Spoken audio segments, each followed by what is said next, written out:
Hello lovely knitters, I'm Claire and today I'm at one of my favourite places in Orkney, Evie Beach.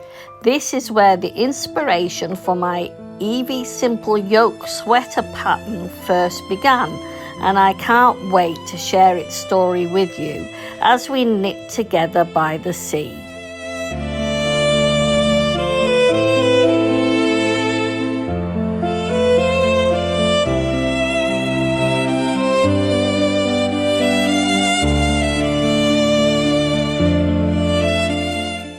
The colours, textures and peacefulness of this coastline found their way into every stitch of this design. So grab your knitting and join me for some relaxing, creative time in this beautiful spot.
Autumn is here.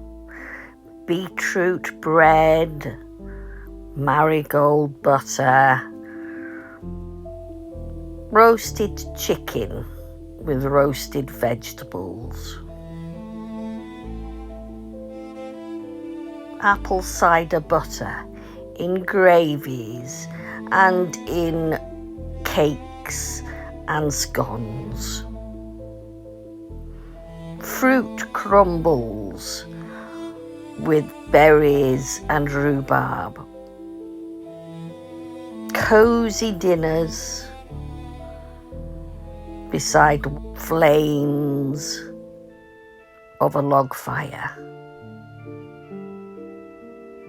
This is what I think of when I think of autumn.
Welcome to my cosy Orkney cottage for this ultimate autumn home tour.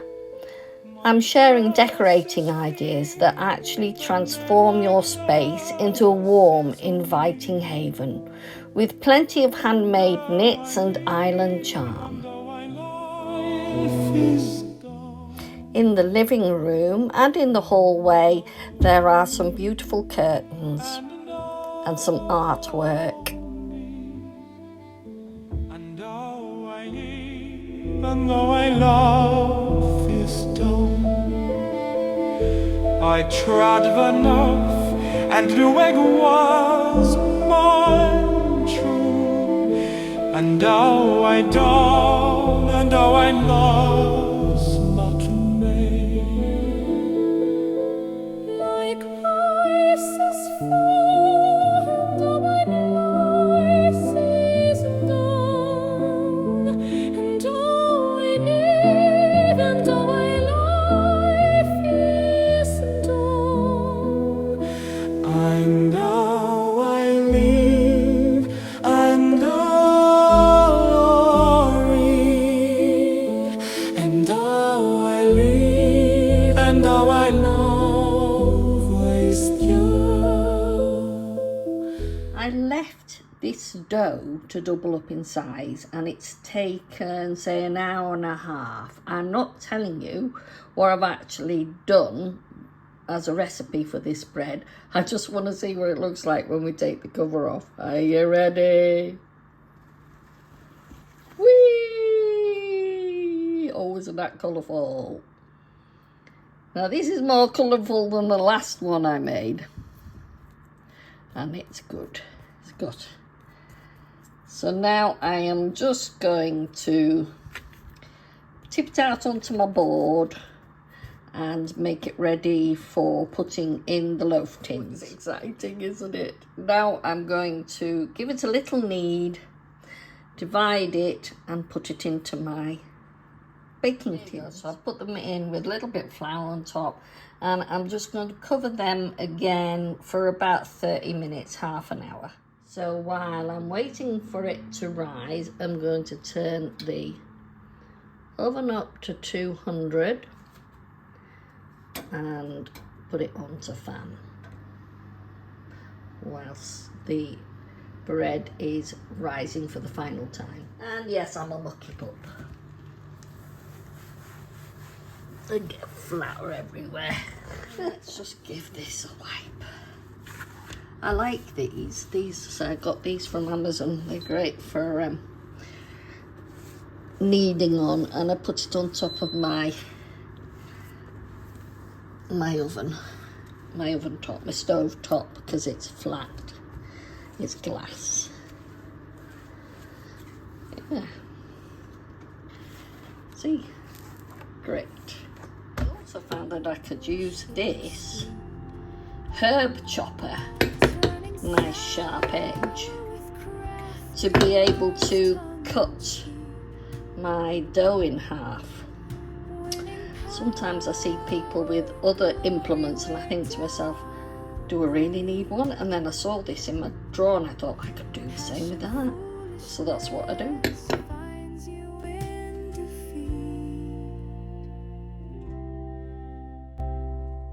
Hidden depths of fire eyes conceal, calm and still the heart to steal.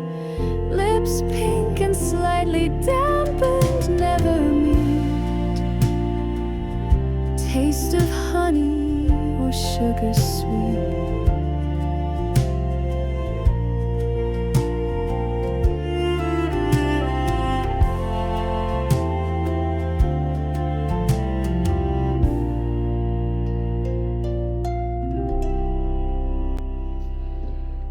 So I'm chopping up rhubarb to freeze, which you can do raw. You don't have to blanch it. You can blanch it if you want to, but you don't have to. So I tried 2 different knives. I tried the big one,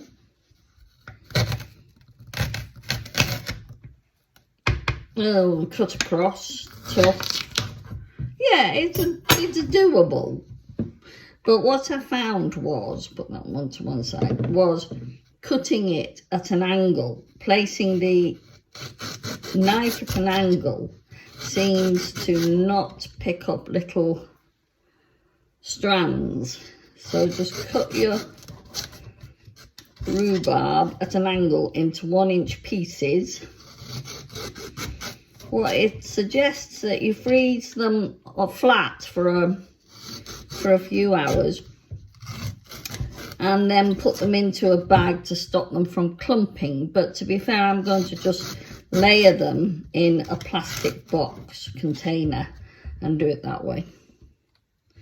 So these then, when you come to make crumble and cake, you just put them into the mixture frozen, which is perfect, isn't it?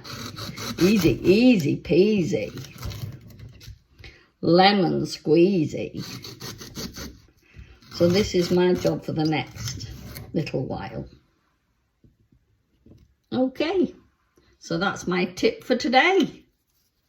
Just an afterthought, in Orkney we grow loads of rhubarb. It grows wild in the gardens and they come out this chunky.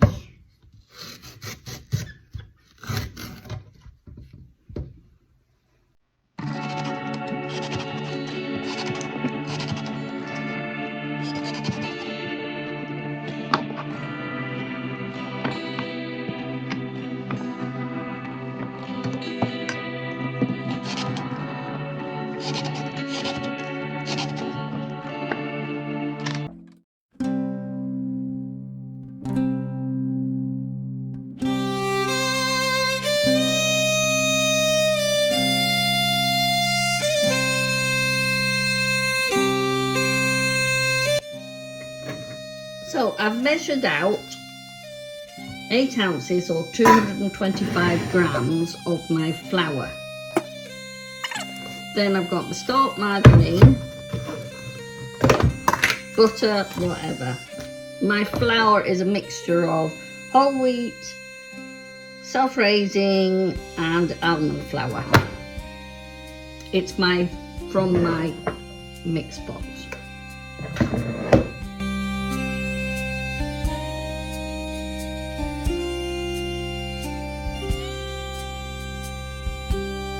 Little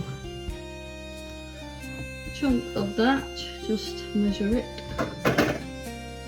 I want about 4 ounces, 100 grams, that's all.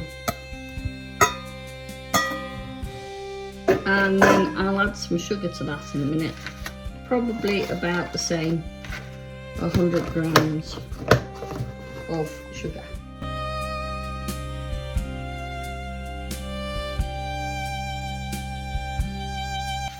I've just used ordinary granulated sugar.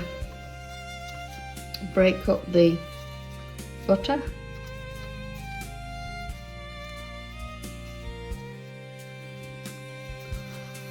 And start mixing. So I rub with my thumbs and my fingers.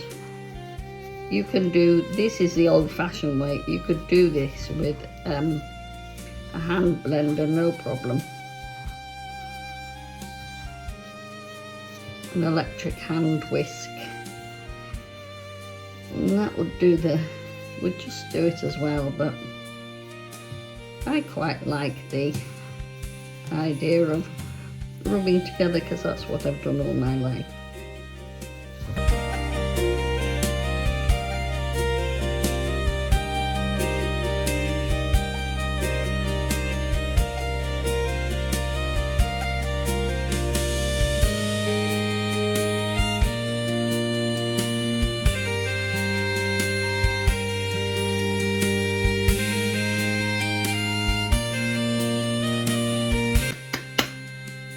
Going to put that to one side and take off my gloves. You see, nice clean hands. Oh, I hate it otherwise.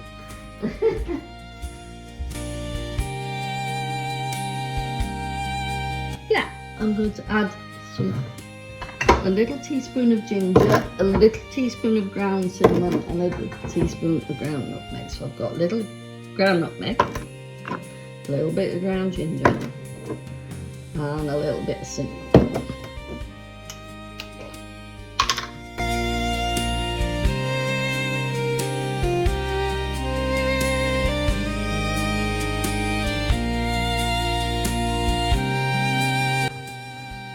Just wind it through the flour. Now, I think I'll use a Pyrex dish. So, I've got some rhubarb here, already cut.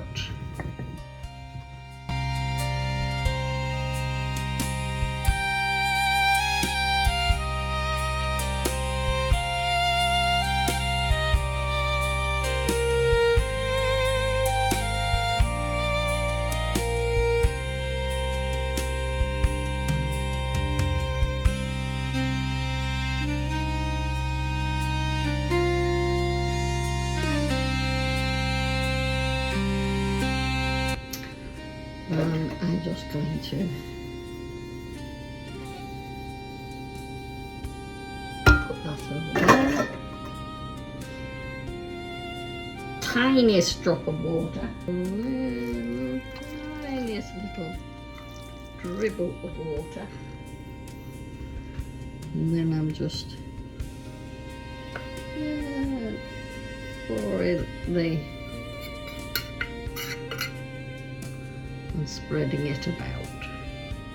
Smells good.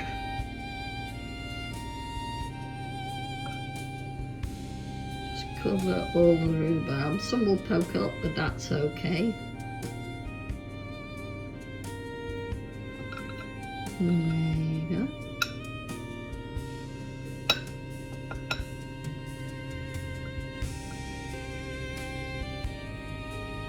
And that is your